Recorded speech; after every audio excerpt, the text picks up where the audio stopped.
Je lis la parole de Dieu au nom du Seigneur Jésus-Christ dans le livre de Jean, chapitre 4, du verset 3 au verset 6.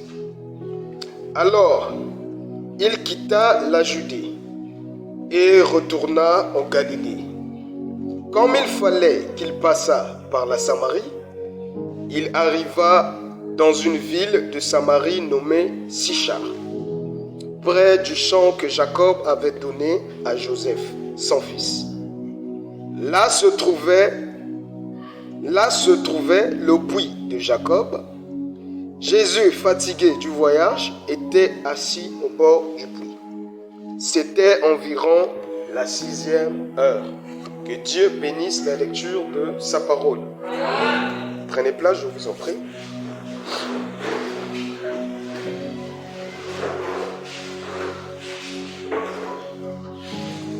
Nous vous saluons tous au nom du Seigneur Jésus-Christ.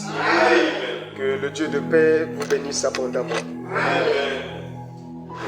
Vous, les co-héritiers de la même promesse, vous, les sauvés de Christ, bien-aimés, nous avons été choisis. Nous sommes une race élue, comme le dit l'Écriture, un sacerdoce royal.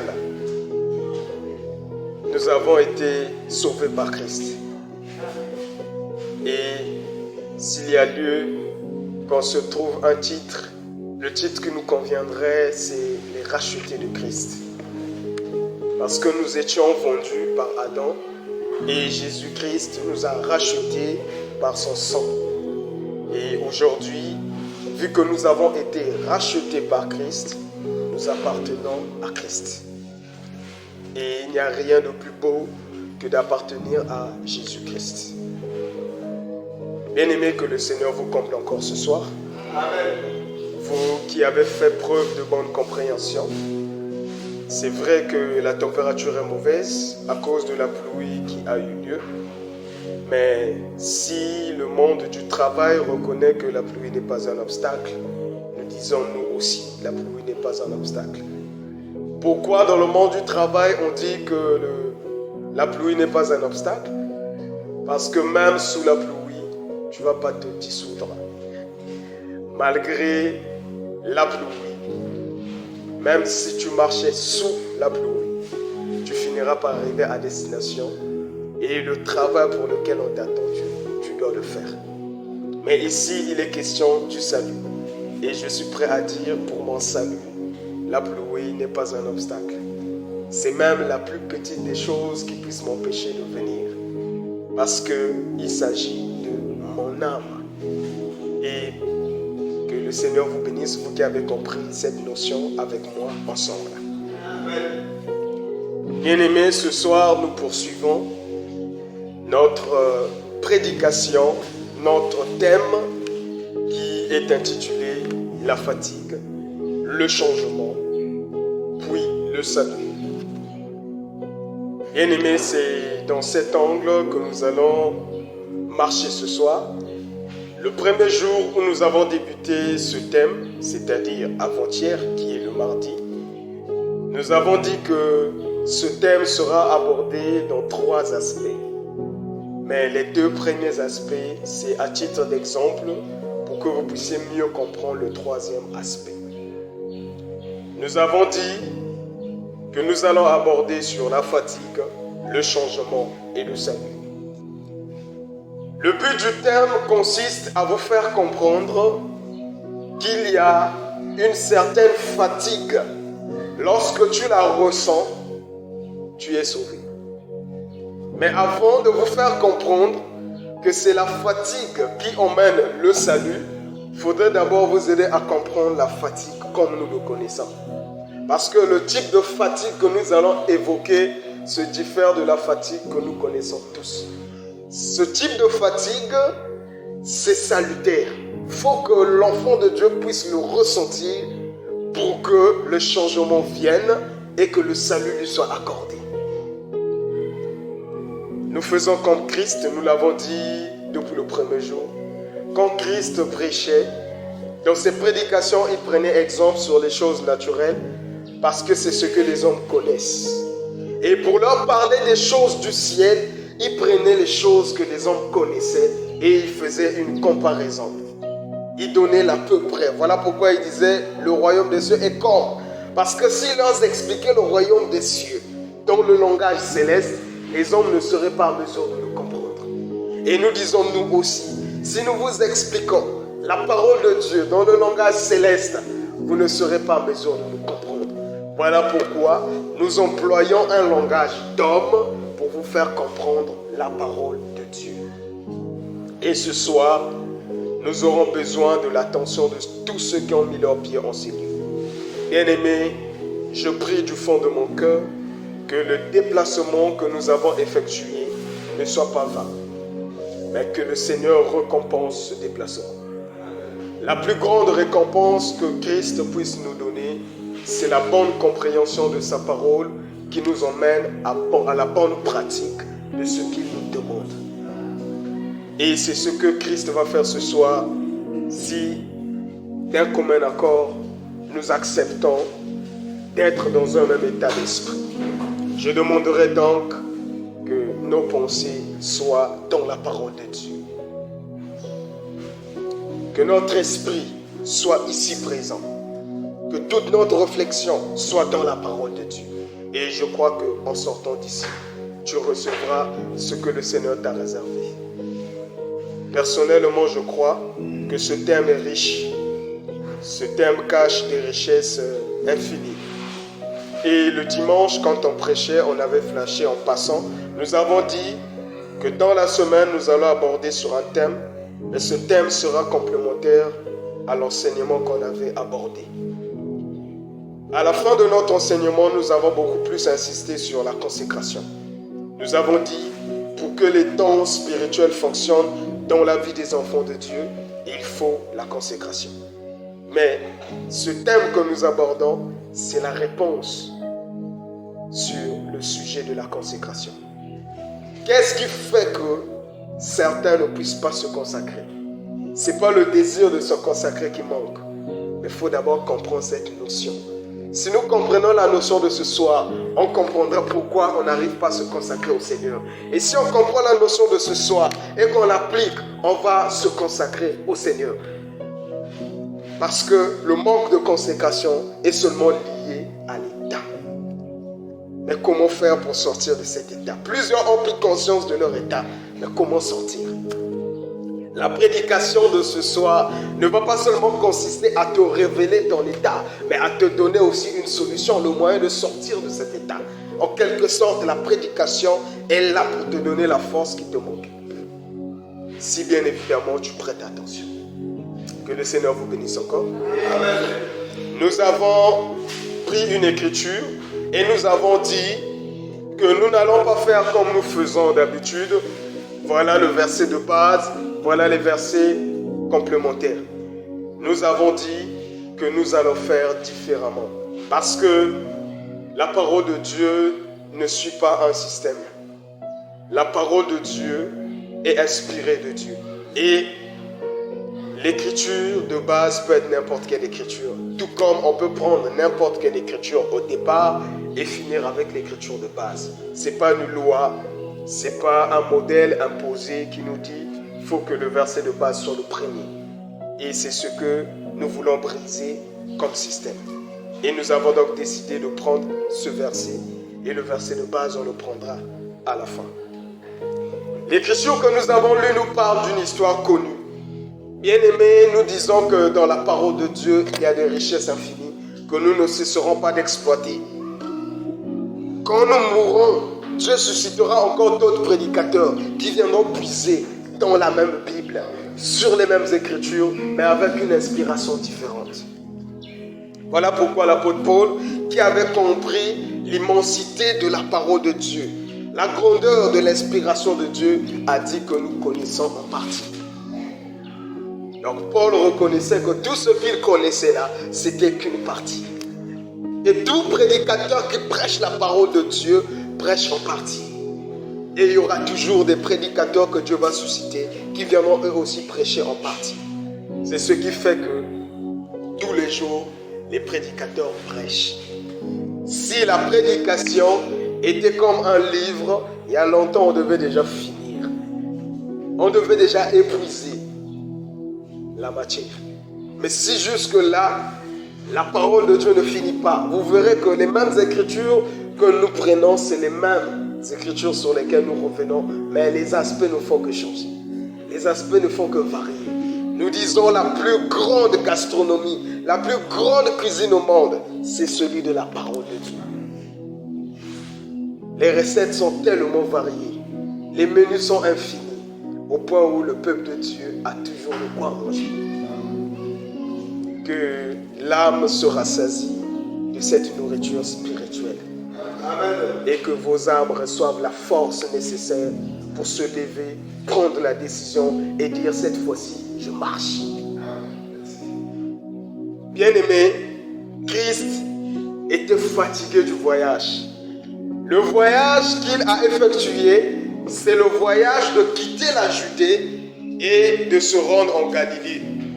Si vous voyez la géographie ou encore la carte sur vos Bibles, la dernière page de votre Bible, vous allez voir qu'il y avait une distance entre la Judée et la Galilée. Il ne pouvait pas donc effectuer cette distance d'un seul coup. Il a parcouru un grand trajet, arrivé à la Samarie, il était fatigué. Et la Samarie était grande. Et dans la Samarie, il y avait des villes. Et quand il arrive dans la Samarie, il arrive précisément à Sichar. Et expressément, il va se reposer. Il va se reposer près du puits que Jacob avait laissé à ses fils. Pendant que Christ va se reposer, qu'est-ce qui fait que Christ se repose? Christ était fatigué. Et nous avons dit, avant de vous faire comprendre la notion ou encore la pensée cachée de Dieu sur la fatigue, il faudrait d'abord vous aider à comprendre la fatigue que nous connaissons tous. Et nous avons dit, ce thème a 3 aspects auxquels nous allons le présenter. Le premier aspect de la fatigue, c'est l'aspect physique, l'aspect naturel. Nous avons abordé ça le mardi. Nous avons dit que la fatigue est tout d'abord naturelle. Le premier aspect de la fatigue, c'est la fatigue naturelle. Ça, tous nous le connaissons. Même ce soir, il y a de ceux qui sont fatigués. Parce que le long de la journée, ils ont peut-être travaillé. Le long de la journée, ils ont effectué des tâches, des activités qui leur sont épuisées et ils se sont fatigués. Est-ce que vous comprenez ça? Ça, c'est le premier aspect de la fatigue. Le deuxième aspect de la fatigue que nous avons abordé, c'est la fatigue de routine. Quand une chose se répète, ça fatigue. Là, ce n'est plus une fatigue physique liée à un effort fourni. Là, c'est maintenant une fatigue de routine liée à l'état moral. Là, c'est une fatigue sur le plan moral. Parce que l'homme est fatigué de ce qui se répète. Et nous avons donné des exemples liés à ce type de fatigue. Nous avons dit, l'homme peut être fatigué du pays. Parce qu'il ne voit que les mêmes conditions de vie, les mêmes choses. Il a besoin de quoi? De changement. Et c'est ça le but du thème. Vous aider à comprendre que la fatigue pour nous, la fatigue est salutaire. Il faut que l'homme se fatigue pour qu'il désire le changement. Et nous avons dit dans cet deuxième aspect de fatigue que la fatigue de la routine on mène l'homme à désirer le changement. Quand l'homme est fatigué du mode de vie dans son pays, du système de vie dans son pays, des conditions de vie dans son pays, l'homme va désirer le changement. Le changement, c'est quoi? C'est le changement soit du régime politique de son pays, c'est soit le changement des conditions de vie de son pays, ou il va désirer carrément sortir du pays, c'est-à-dire changer de pays. L'espoir de cet homme, c'est quoi? C'est de vivre dans un nouveau pays, là où il y a de nouvelles conditions de vie qu'il n'avait pas dans son pays. L'homme veut changer de climat. L'homme veut changer d'horizon parce qu'il est fatigué. Et il y a des gens, même si tu lui disais, tu lui sers tout sur un plateau, tu lui dis voilà le visa, le passeport, tout est là, sors de ton pays. Il dit mais qu'est-ce que j'irai faire à l'extérieur? Parce qu'il n'est pas fatigué. Qu'est-ce qui fait qu'il ne soit pas fatigué? Les conditions de vie l'arrangent. Est-ce que vous comprenez? Ce n'est pas tous qui se plaignent du pays. Il y a de ceux qui se retrouvent. Il y a de ceux qui ne peuvent même pas rêver de sortir. Ils ne peuvent même pas rêver d'aller ailleurs. Ils ne peuvent même pas prononcer les mots que toi tu prononces. Changement de... Ah non, que ça reste. Il y a des gens qui prient même que non, tout ce qui est là, que ça demeure tel que ça y est. Est-ce que vous comprenez? Il n'est pas fatigué. Du coup, il ne désire pas le changement. C'est que le changement n'est destiné qu'aux personnes fatiguées. Mais fatiguées de quoi? Là, nous sommes d'abord dans ce deuxième aspect et nous disons fatigué de la routine. Quand l'homme est fatigué de la routine, il va désirer le changement. Est-ce que vous comprenez ces choses? Nous avons dit, vous ne pouvez pas comprendre la pensée de Dieu ou la portée spirituelle si d'abord vous ne saisissez pas le physique, le naturel, le quotidien, ce que nous vivons tous.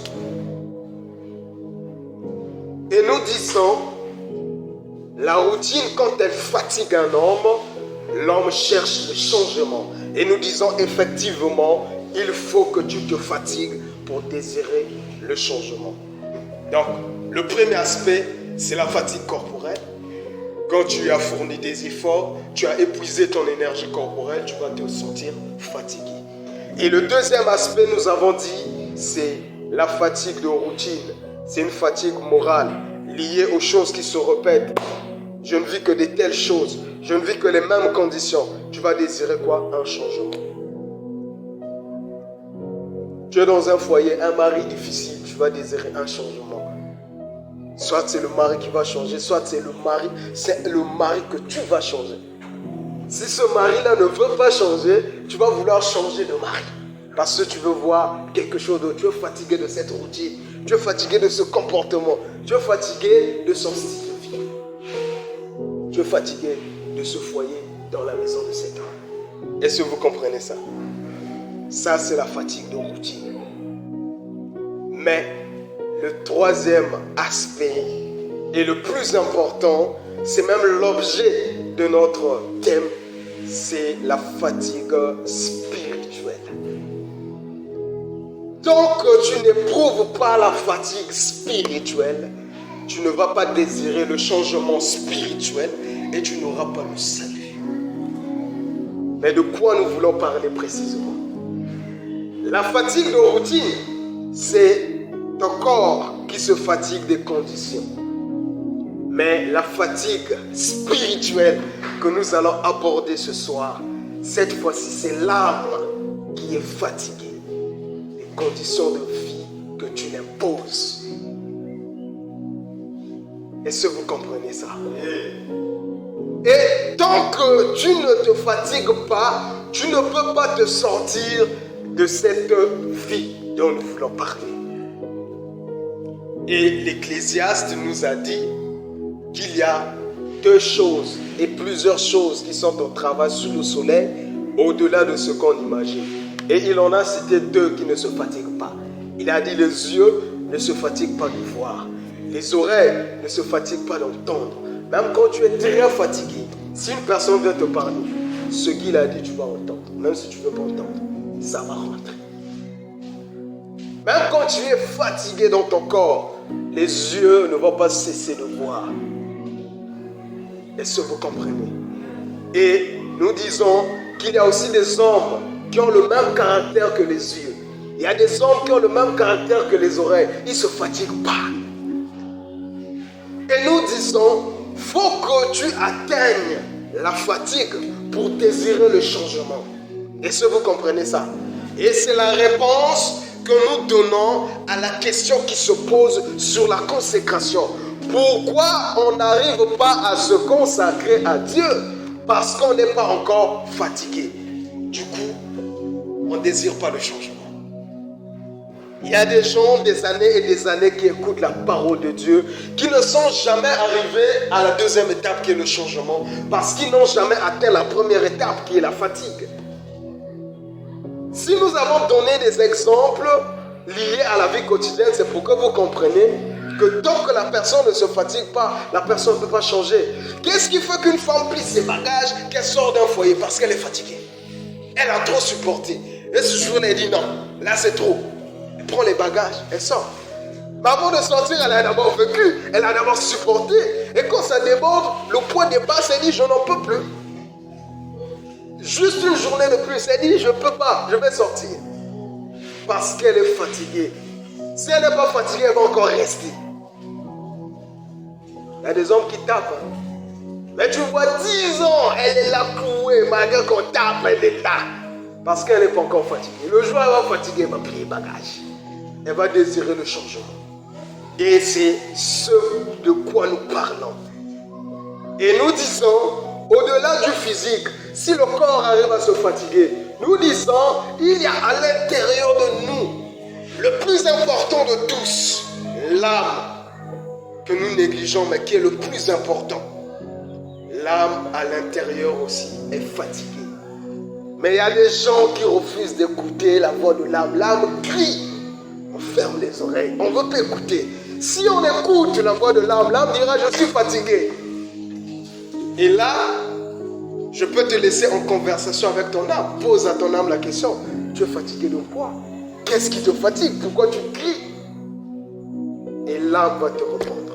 Mais nous ne voulons pas aller sur une base intellectuelle ou humaine. Nous voulons aller sur la base de la parole de Dieu. Qu'est-ce que la parole de Dieu nous dit? Nous allons lire une écriture. Nous lisons l'écriture de Matthieu 11. Le frère Sonny peut m'accompagner dans la lecture. Mais il doit se rapprocher un peu plus pour ceux qui nous suivent en direct. Du livre de Matthieu. Matthieu le chapitre 11. À partir du verset 28 jusqu'au verset 30. Lisons la parole de Dieu. Lisons la parole de Dieu dans Matthieu 11 du verset 28. Venez à moi, vous tous qui êtes fatigués et chargés, et je vous donnerai du repos. Prenez mon joug sur vous et recevez mes instructions. Car je suis doux et humble de cœur, et vous trouverez du repos pour vos âmes.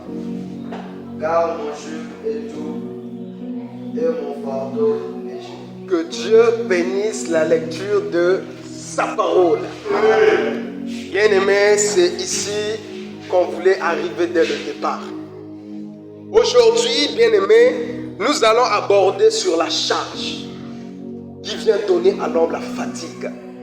Et si Dieu permet, le dimanche, nous allons aller dans tous les détails possibles et mettre un point final. Nous ne voulons pas aborder ce thème dans la pagaille, nous voulons aborder ça dans la douceur, parce que cette notion est salutaire. Si on comprend ça, le salut est accordé à plusieurs.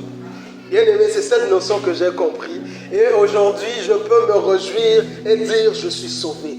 Le salut est entré dans ma vie parce que j'ai compris le secret qui fait que l'homme soit fatigué et qu'il soit déchargé de son fardeau. Est-ce que vous comprenez ces choses-là? Ici, l'Écriture dit, venez à moi, vous tous qui êtes fatigués et chargés, et je vous donnerai du repos. Bien-aimés, pour mieux vous faire comprendre cette notion, je suis convaincu d'aller sur la base d'une illustration, d'aller sur la base d'une image, donner un exemple terre à terre que vous pouvez facilement comprendre. Et à ces fois, il faut passer à la pratique pour aider les enfants de Dieu à saisir la pensée de Dieu. Et le cas pratique que nous allons prendre, c'est quoi? Je vais me servir d'une bouteille que vous voyez là. C'est une bouteille d'1 litre et demi. Donc 1 kilo et demi. C'est un poids, non? La bouteille là, c'est un poids.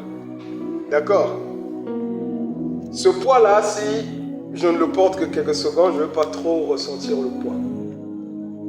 Ça, c'est le poids de l'eau. À supposons que je prenne encore quelque chose d'autre. Le téléphone, par exemple. ça pèse aussi. Mais c'est pas 1 kilo. C'est pas le même poids que la bouteille, mais ça pèse quand même. Ça veut dire en dehors de ce poids que j'ai un deuxième poids. Et plus je vais les tenir pendant longtemps, plus ça commencera à peser. Est-ce que vous comprenez? Pour vous aider à comprendre, je vais donner ça à notre soeur Grâce.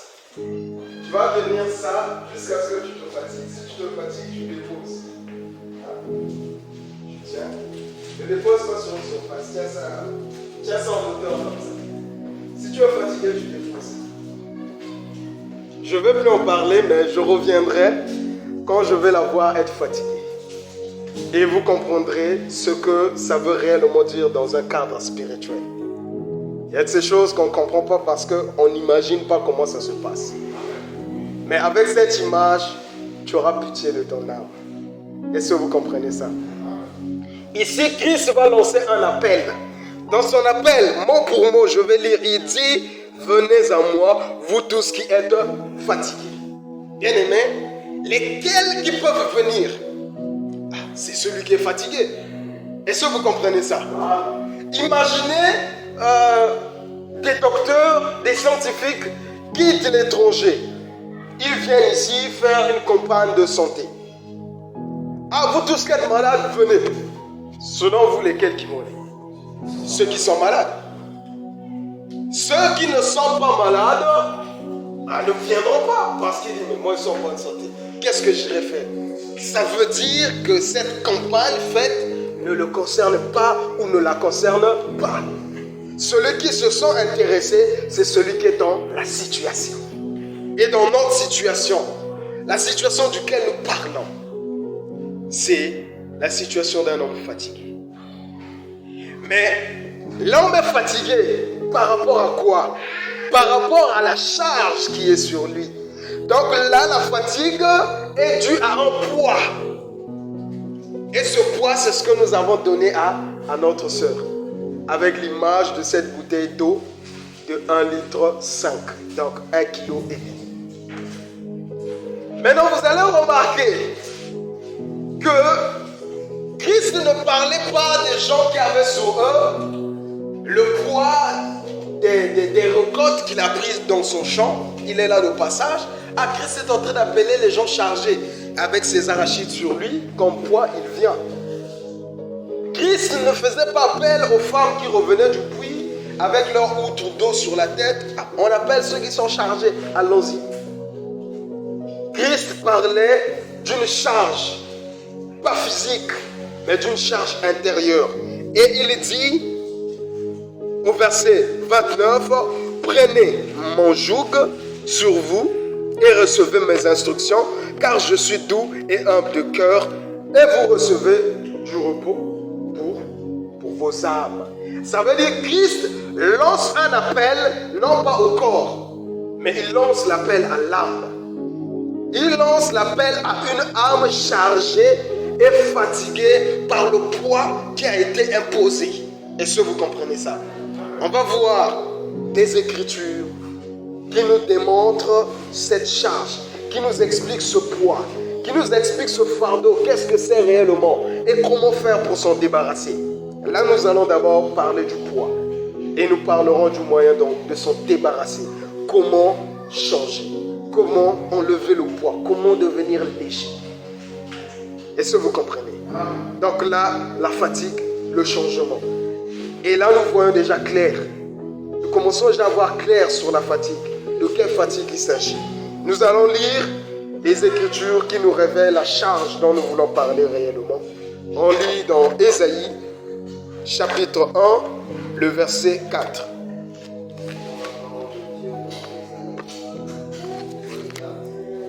Ésaïe 1, 4. Malheur à la nation pécheresse, au peuple chargé d'iniquité, à la race de méchants, aux enfants corrompus. Ils ont abandonné l'Éternel, ils ont méprisé le Saint d'Israël, ils se sont retirés en arrière. Quel châtiment nouveau vous infligez quand vous multipliez vos révoltes La tête entière est malade, et tout le cœur est souffrant. De la plante du pied jusqu'à la tête. Que Dieu bénisse la lecture de sa parole. Amen. Bien-aimés, c'est le verset 4 qui nous tient le plus à cœur et que je vais encore relire pour que vous compreniez de quoi nous parlons. Malheur à la nation pécheresse, au peuple chargé d'iniquité. Ici, quand Dieu par son prophète reproche Israël, il leur parle comme étant des hommes chargés. Mais il dit chargés d'iniquité. Ça veut dire le poids, la charge dont il est question, c'est la charge de l'iniquité. Et l'iniquité, c'est le péché. Est-ce que vous comprenez ça? Ça veut dire quand Christ lance son appel, il dit venez à moi vous tous qui êtes chargés. Il parlait des hommes chargés du poids de l'iniquité. Chargés du poids du péché. Nous poursuivons dans la lecture. On est dans Psaume 38, le verset 4.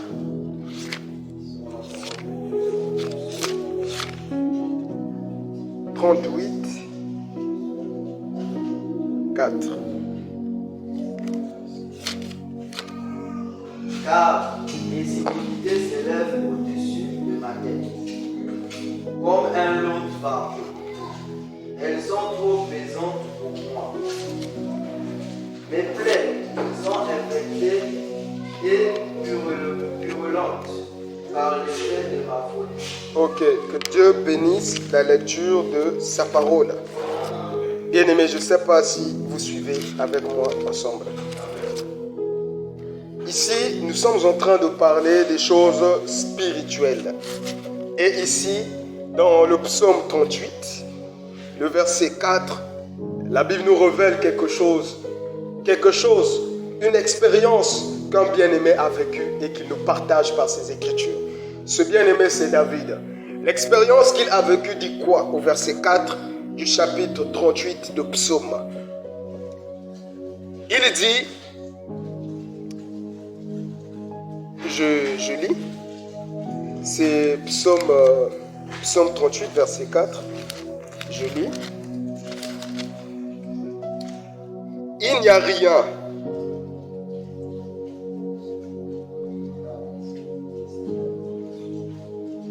oui, ok.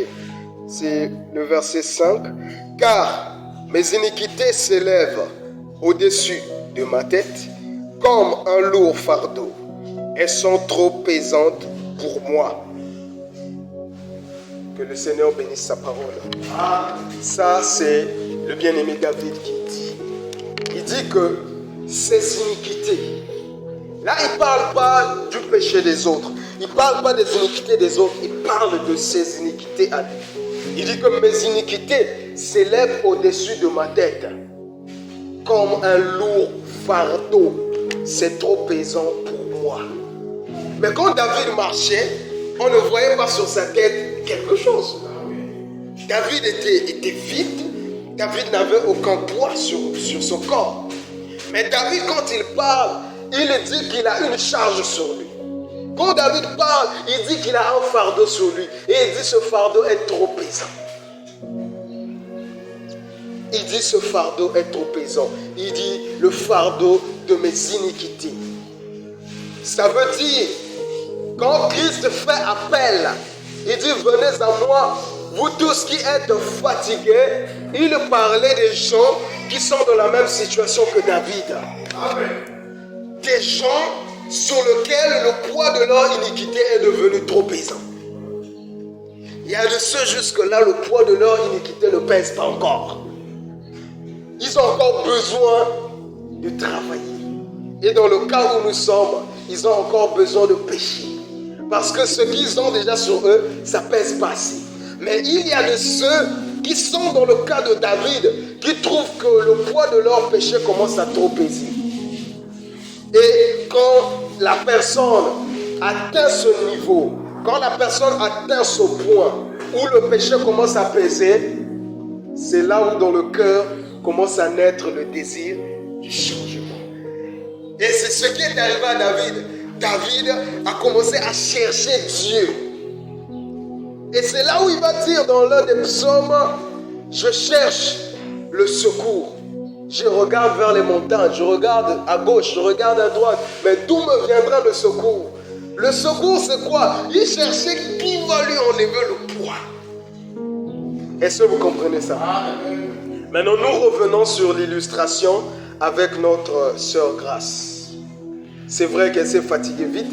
Je ne crois pas qu'elle s'est fatiguée, mais elle s'est vite débarrassée du poids. Mais si elle devait maintenir cette charge sur elle, ce n'est qu'1 kilo, ce n'est qu'1 litre, 1 litre et demi, donc ce n'est qu'1 kilo et demi.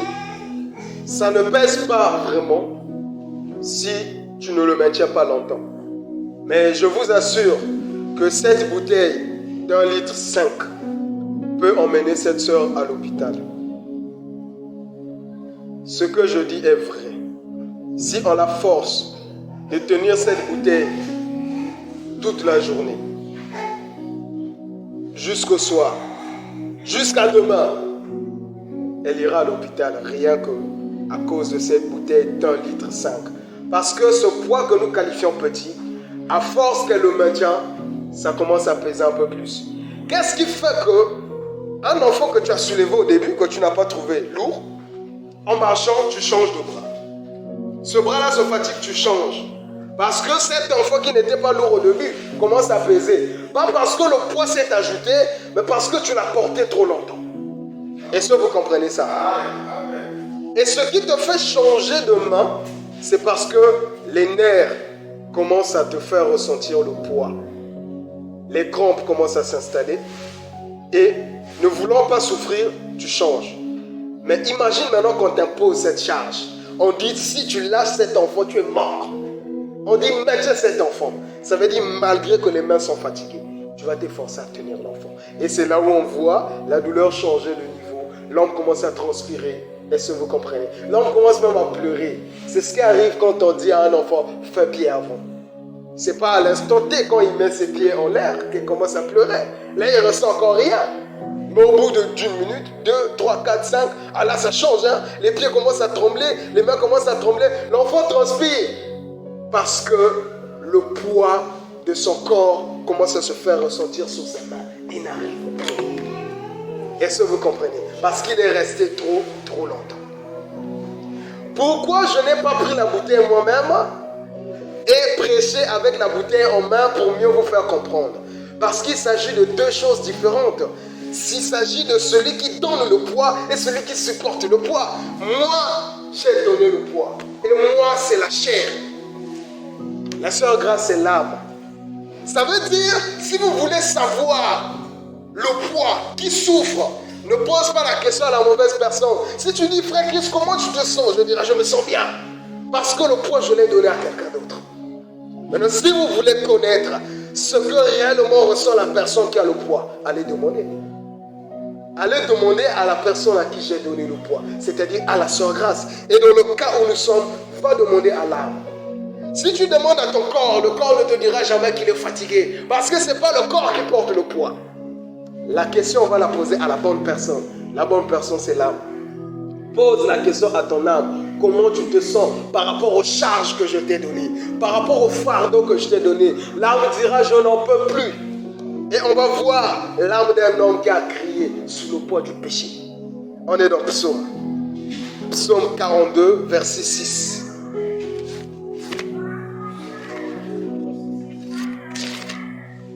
Mon âme est abattue au-dedans de moi. Aussi, c'est à toi que je pense. Depuis le pays du Jourdain, depuis le Mort, depuis la montagne de Mystère. Ok. Sur le téléphone, c'est le verset 6. Sur la Bible, c'est le verset 7. Ne soyez pas embrouillés. Je relis encore pour la bonne compréhension. Mon âme est abattue au-dedans de moi. Aussi, c'est à toi que je pense depuis le pays du Jourdain, depuis Hermon, depuis la montagne de Mitsaïla. Au verset 12. Au verset 12. Pourquoi t'as battu mon âme et gémis-tu au-dedans de moi? Espère mon Dieu, car je louerai encore, et il est mon salut et mon Dieu. Que Dieu bénisse la lecture de sa parole. Amen. Là, on voit un homme qui est en conversation avec l'âme à qui il a donné des charges. Et au verset 7 de ce chapitre 42, David dit, mon âme est abattue au-dedans de moi. Ça veut dire la fatigue, le changement et le salut, c'est pas physique, c'est à l'intérieur. C'est pas le corps qui en a besoin, mais c'est l'âme à l'intérieur qui a besoin du salut. Mais pour que l'âme soit sauvée, faut que tu voies à quel point ton âme est fatiguée et désire le changement. Est-ce que vous comprenez? Ça veut dire si tu veux changer, ne va pas regarder au mauvais endroit, regarde au bon endroit. Et le bon endroit où il te convient de regarder, c'est dans ton âme. C'est l'âme qui prend le poids de tous les péchés, le poids de toutes tes iniquités, le poids de toutes tes impuretés. Et c'est l'âme qui endure ce fardeau. Il faut donc questionner l'âme. Et l'âme te dira, je suis fatigué. Bien-aimé, si tu veux te débarrasser de ton état, il faut laisser l'âme parler.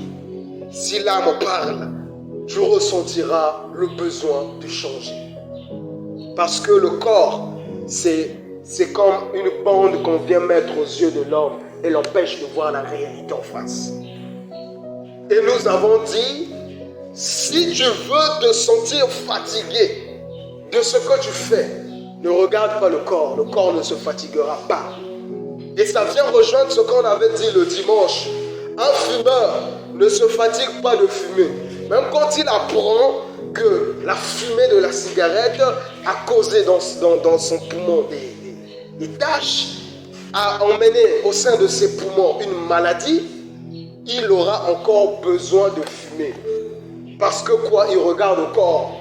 Mais le corps a déjà développé des hormones de dépendance, des addictions qui fait qu'il désire toujours.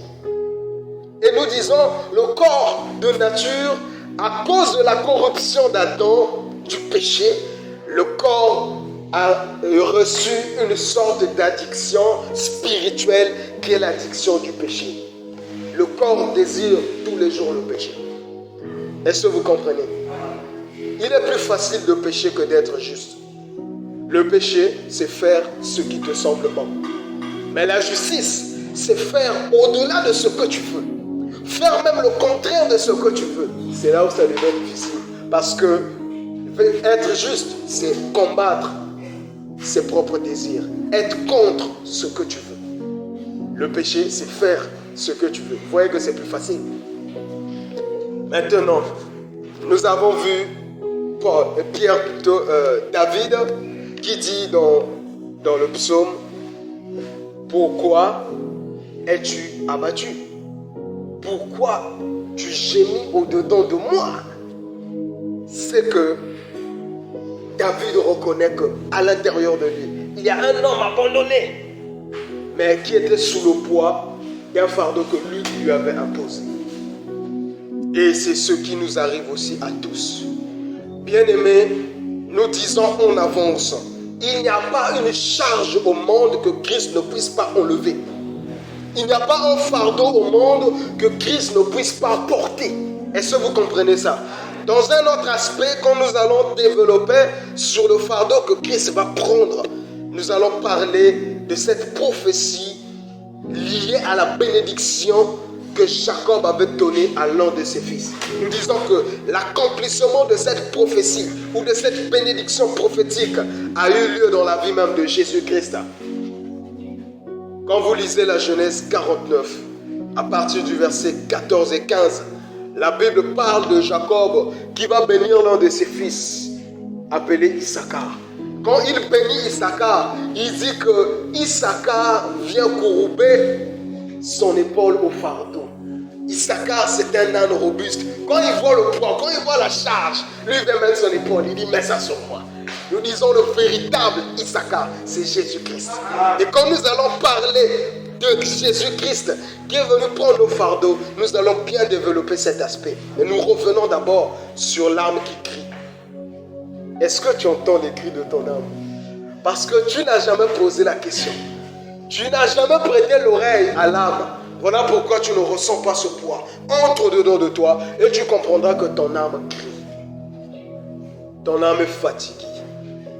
Ton âme est fatiguée. Et si vous comprenez ces choses, fatigué du péché, fatigué de demander pardon pour les mêmes erreurs. Ton âme est fatiguée du mensonge. Ton âme est fatiguée de la calomnie. Ton âme est fatiguée de la colère. Ton âme est fatiguée du vol que tu l'imposes. Ton âme est fatiguée de ton infidélité. Ton âme est fatiguée de ton hypocrisie. Ton âme est fatiguée de tout ce que tu fais en cachette. Est-ce que vous comprenez? Et si tu veux être en communication avec ton âme, le seul moyen de communiquer avec ton âme, c'est de communiquer avec ta conscience. C'est la conscience qui te relie à ton âme. Est-ce que vous comprenez? Qu'est-ce que ta conscience t'accuse à longueur de journée? C'est ça le poids qui pèse sur toi. Ce que ta conscience t'accuse, c'est ça le poids qui pèse sur toi. Est-ce que vous comprenez ça? Sous quel poids tu as mis ton âme? Sous quel poids tu as mis ta conscience? Et il n'y a rien de plus vrai que l'homme devant sa conscience. C'est le seul moment où l'homme est vrai. C'est quand il est en face de sa conscience. Parce que l'homme ne pourra jamais au grand jamais tromper sa conscience. Et c'est ce qui fait que lorsque l'homme est ici à l'église, quand on entend des sujets de prière, tu pries. Mais quand tu es seul, chez toi, à la maison, c'est là où ta conscience te parle et te met dans ton vrai état. C'est là où ta conscience dit, l'âme est chargée. Si tu veux prier, décharge d'abord ton âme. Est-ce que vous comprenez ça? Et nous disons, pour que tu changes, il faut que tu sois fatigué. Bien aimé, jusqu'à quand tu vas vivre ces conditions de vie? Jusqu'à quand tu vas continuer à vivre ce péché? Jusqu'à quand tu vas continuer à demander pardon pour le même péché? Et je t'informe, bien-aimé, jusqu'aujourd'hui, tu n'as jamais reçu le pardon de ce péché que tu répètes chaque fois. Le jour où Christ te pardonnera de ton péché, c'est le jour où tu seras fatigué. Et là, quand il va te changer, c'est définitivement. Est-ce que vous comprenez ça? Quand l'homme demande pardon à Dieu, l'homme sait dans son cœur s'il va revenir ou pas. Ça au moins on est d'accord là-dessus. Quand tu te confesses devant Dieu, ta conscience sait que le pardon que je demande est temporaire. Si la chose revenait, je le ferai encore. C'est que tu n'es pas encore fatigué. Et quand un homme non fatigué demande pardon à Dieu, le résultat c'est que Dieu ne pardonne pas. Parce que l'Écriture dit, celui qui avoue, délaisse, obtient miséricorde. Quand tu n'as fait qu'avouer, tu as dit Seigneur j'ai péché, Seigneur j'ai commis l'impudicité, Seigneur j'ai vu des images pornographiques, Seigneur. Tu n'as fait qu'avouer, mais est-ce que tu as délaissé? Est-ce que vous comprenez ça? La satisfaction du péché pousse aussi à la repentance, mais une repentance temporaire. Tu dis bon, j'ai fait ce que j'avais voulu faire, Seigneur vraiment pardonne. Mais quand le besoin se fera encore sentir, tu vas encore succomber. Parce que la repentance était en surface. Ce n'était pas profond.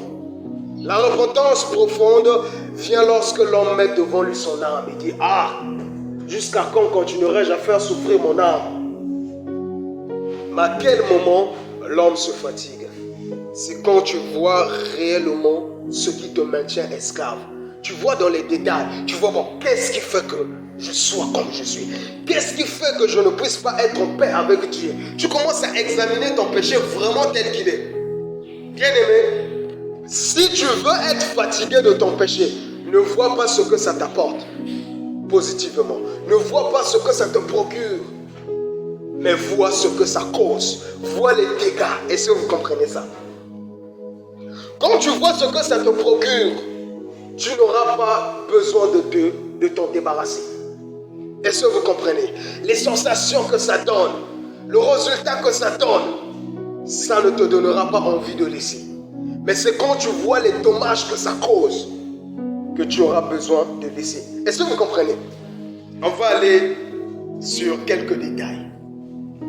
Tu vois, pourquoi le fumeur revient à répétition sur la cigarette? Quand il prend même la décision de laisser, il dit je fume plus. Ça arrive presque à tous les fumeurs. Il dit jusqu'à quand continuerai-je à fumer? Je ne vais plus fumer. Il va laisser, mais tu verras qu'au bout d'une semaine, il va encore récupérer le bâton. Parce qu'il s'est souvenu de ce que ça lui faisait. Ce qu'il ressentait en fumant, c'est ce qui va le ramener encore à prendre un bâton. Parce qu'il se dit, bon, quand je suis stressé, quand je fume, ça va. Ça me déstresse. Quand il va se retrouver, quand il a pris sa résolution de ne plus fumer, tout va bien. Le jour, il va se ressentir stressé. Il tourne à gauche, il fait des pas, il revient. Il sent que ça ne descend pas. Le stress n'a pas à part. Il dit, mais avant, j'avais un remède, quelque chose qui faisait partir le stress. Mais le bâton. C'est vrai que j'avais dit que je ne veux plus fumer, mais pour aujourd'hui. Il va reprendre encore. Et c'est parti. Parce qu'il a pensé au bienfait. Est-ce que vous comprenez?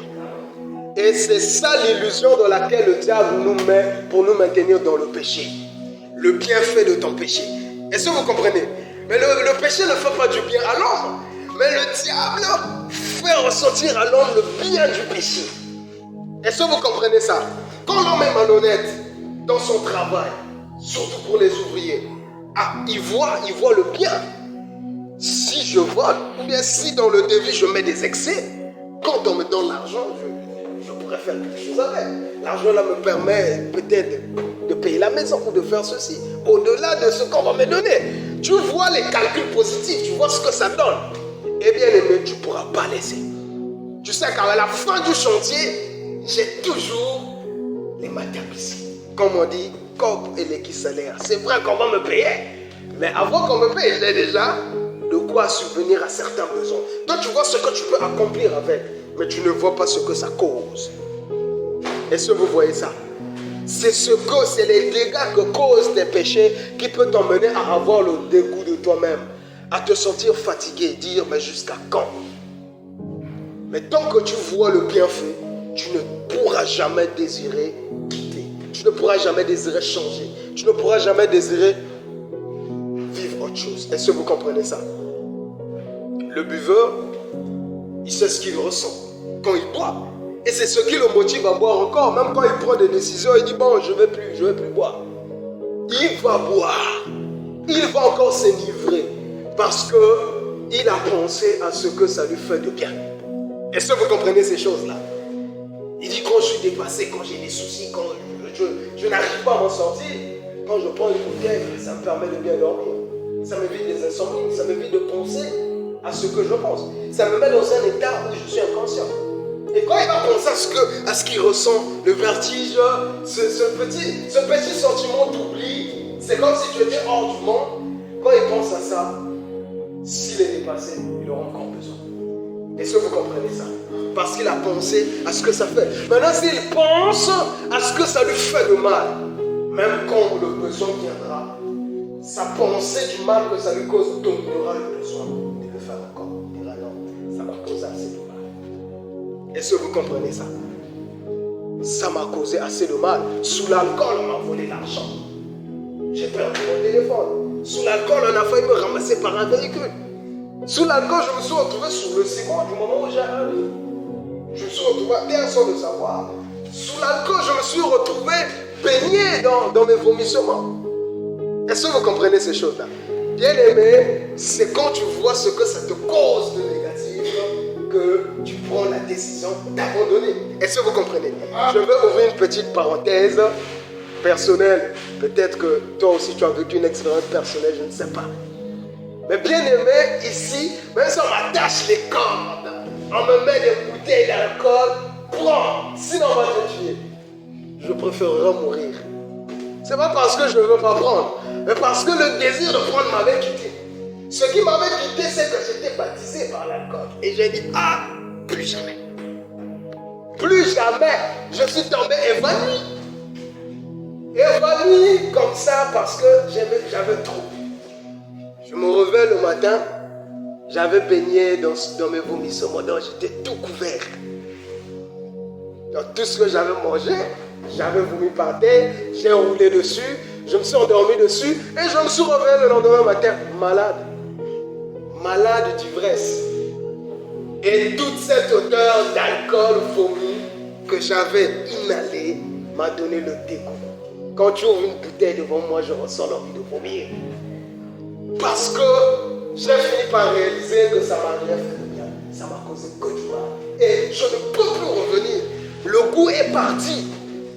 Parce que j'ai un mauvais souvenir de la chose. Je vois l'impact négatif que ça a causé. Et ça fera que je revienne jamais. Est-ce que vous comprenez ça? C'est ça, la fatigue. Tous les jours, tu fléchis les genoux. Ah, Seigneur, pardonne-moi, j'ai menti. Faut que tu commences à voir combien de fois tu as fléchi les genoux pour un même fléchir. Comment on peut parler de grandir? Comment on peut parler de la maturité spirituelle? Comment on peut parler d'atteindre la stature parfaite de Christ si tous les jours on tourne en rond, on revient sur les mêmes erreurs? On grandit quand on quitte notre état d'homme pour atteindre l'état de Christ. Quand on quitte nos défauts pour atteindre la perfection. Et tous les jours, tu dois remarquer un travail personnel. J'étais ici, je suis là, et tu es en train de monter. Est-ce que vous comprenez ça? Tu dis, je mens. Pourquoi je mens? Qu'est-ce qui m'empêche de dire la vérité? Et jusque-là, où est-ce que le mensonge m'a conduit? Le mensonge t'a conduit à être encore plus menteur. Est-ce que vous comprenez? Il y a des mensonges que je peux appeler des mensonges cadenas. Quand tu as menti, tu ne peux plus t'en débarrasser. Est-ce que vous comprenez ça?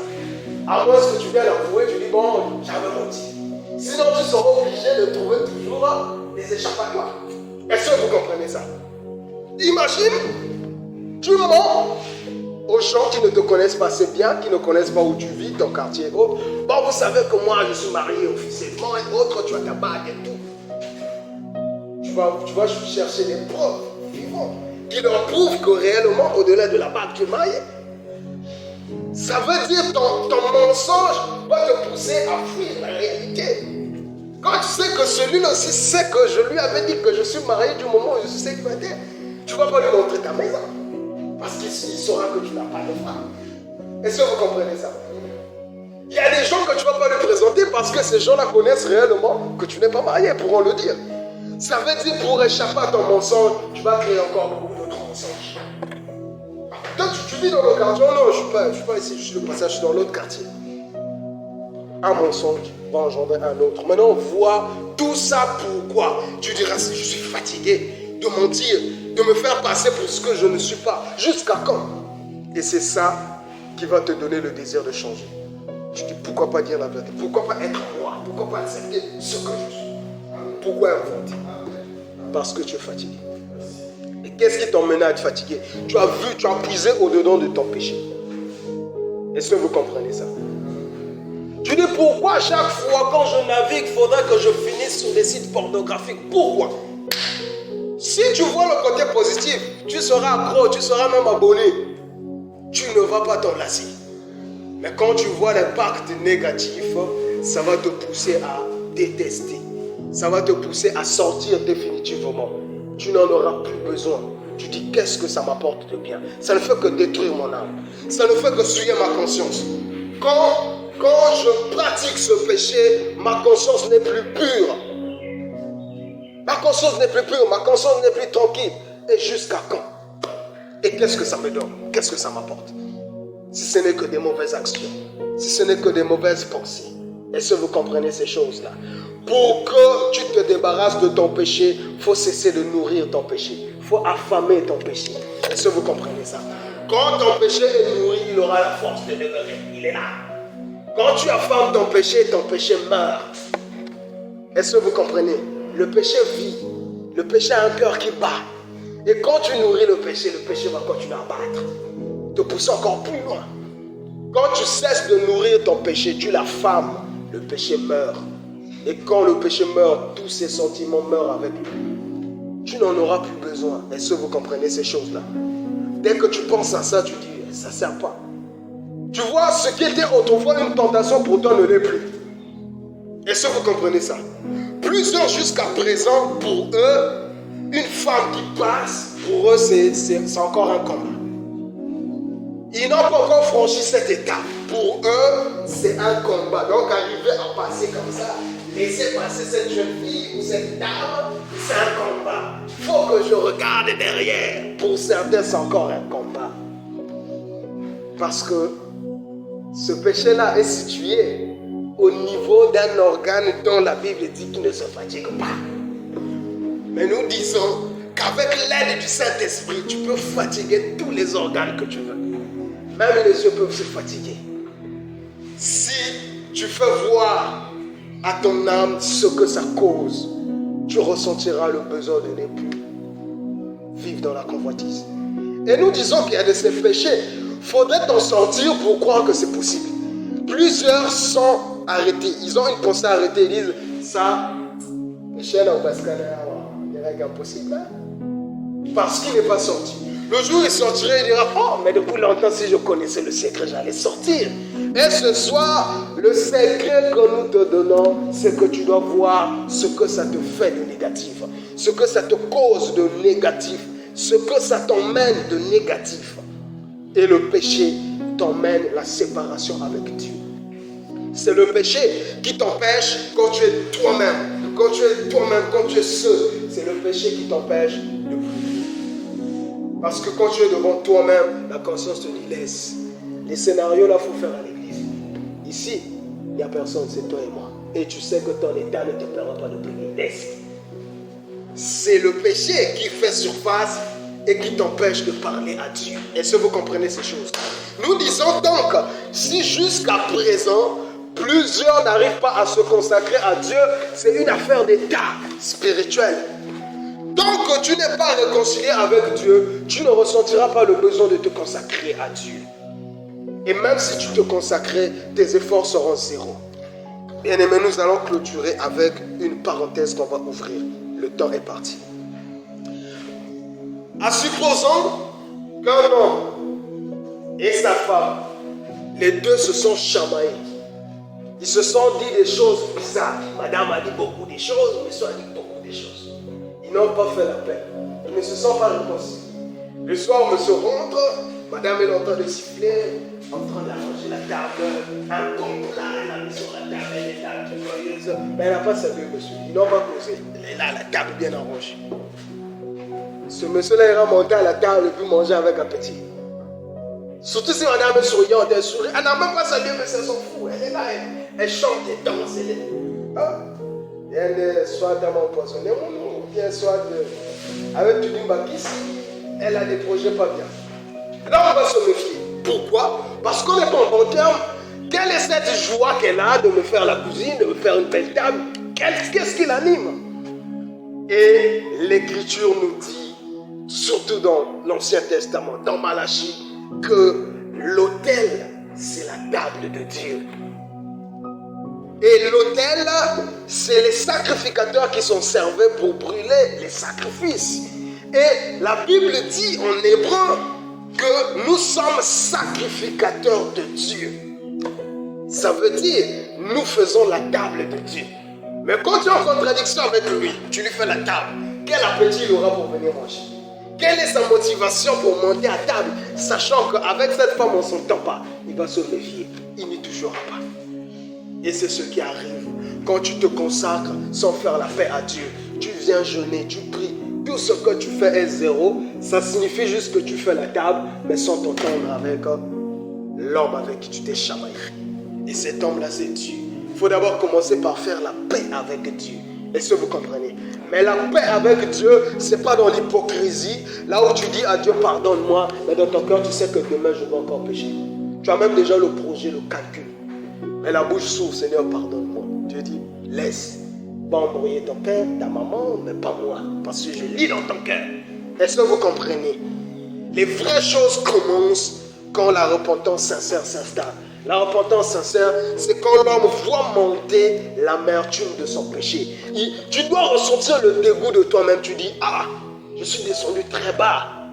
Plus qu'un animal, qu'est-ce que moi j'ai fait? Qu'est-ce que je fais? Jusqu'à quand je vais continuer dans cet état, dans cette vie? Commence à te voir comme une personne en formalité. Bon, je n'ai rien arrangé avec Dieu, mais je suis là tous les jours, j'écoute la parole tous les jours. Seigneur, quel genre d'homme je suis devenu? Le dégoût de ton péché va commencer à installer le désir de changer. Tu dis, pourquoi pas changer? Pourquoi pas prier aussi comme les autres? Je suis sincère, je prie, je ressens la vraie joie. Pourquoi une joie artificielle? Pourquoi une joie fondée? Pourquoi pas réellement être dans le bain du culte comme les autres? Pourquoi pas être réellement en harmonie avec Dieu? Qu'est-ce qui m'empêche? Et ta conscience te dira ce qui t'empêche, c'est ça. C'est ça, c'est ça. Et évalue le poids de ce qui t'empêche d'être en communion avec Dieu, avec le salut éternel. Et dis-toi, si je mourrais à peine, donc je serais perdu à cause de ces petites choses. Tu dis non. Est-ce que vous comprenez ça? Et ce soir, nous disons, venez à moi, vous tous qui êtes fatigués et chargés. Est-ce que tu reconnais être chargé? Point d'interrogation. Est-ce que tu es déjà fatigué? Fatigué de ce que tu fais? Point d'interrogation. Si tu es chargé, si tu es fatigué, Christ t'appelle, viens. Et quand tu viendras à Jésus, lui saura quoi faire. Mais avant tout, il faut d'abord que tu sois fatigué. Il faut d'abord que tu reconnais que tu es chargé. Il faut d'abord que tu désires changer. Ce n'est qu'en ce net moment que la solution peut s'offrir à toi. Et prochainement, c'est-à-dire le dimanche, nous allons montrer comment l'homme peut accéder à cette solution. Comment l'homme peut entrer dans le salut. Comment l'homme peut atteindre le changement véritable, le changement définitif. Comment l'homme peut atteindre l'abandon définitif de son péché. Que le Seigneur le bénisse. On acclame trop.